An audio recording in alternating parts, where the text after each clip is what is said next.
you've highlighted that we're missing something by not talking to customers as much in person anymore. How can we like bridge that gap, combining old school customer empathy with a lot of the new practices with digital marketing, like analysis by paralysis we're kind of dealing with today?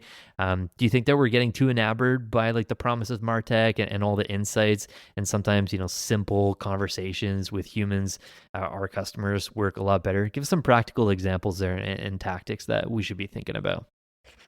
Yeah, I mean, I think, I come from the old school model, Phil, where we used to go, to the market and talk to people, Hmm. talk to our customers, and those could be anyone, right? Like selling retailers and, truck drivers and mechanics. It was laborious because you had to take down notes, but and then you had to think about, okay, where are the trends and how do you really synthesize it into that one insight that you're looking for.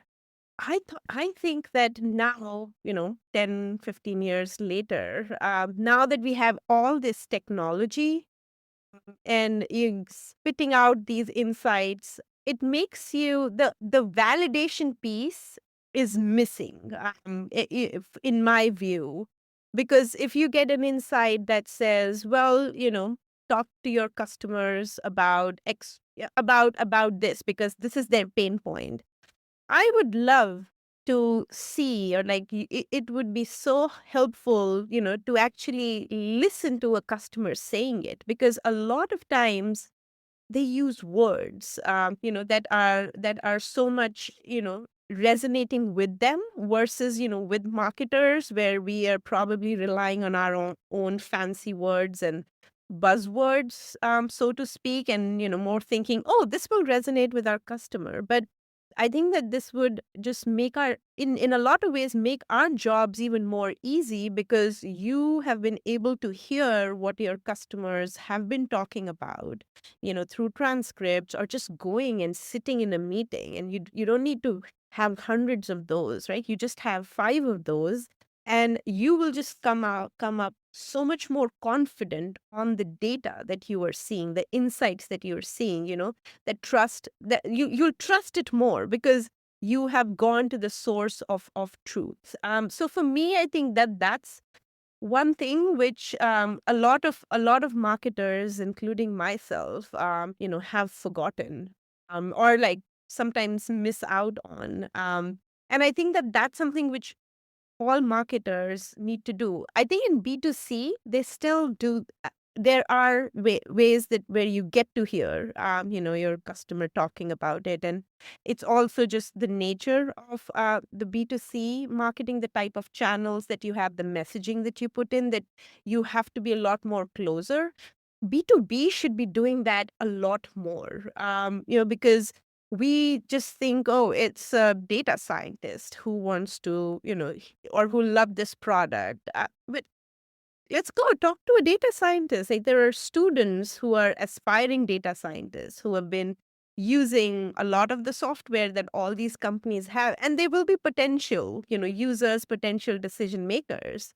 The amount of, and it's free, not very expensive, but the insights that you can get, those can be codes that, you can use, you can deploy rather than, paying a creative or a content agency to create all that content. So it has to be a mix. I'm not saying that we don't use technology just because there is now so much data which you have to know or and learn, but you need to also determine like where do you need, like what are you using those insights for, right? Like not everything has to be as complex, not everything has to be as dependent on a model running and then we figuring out the confidence, of the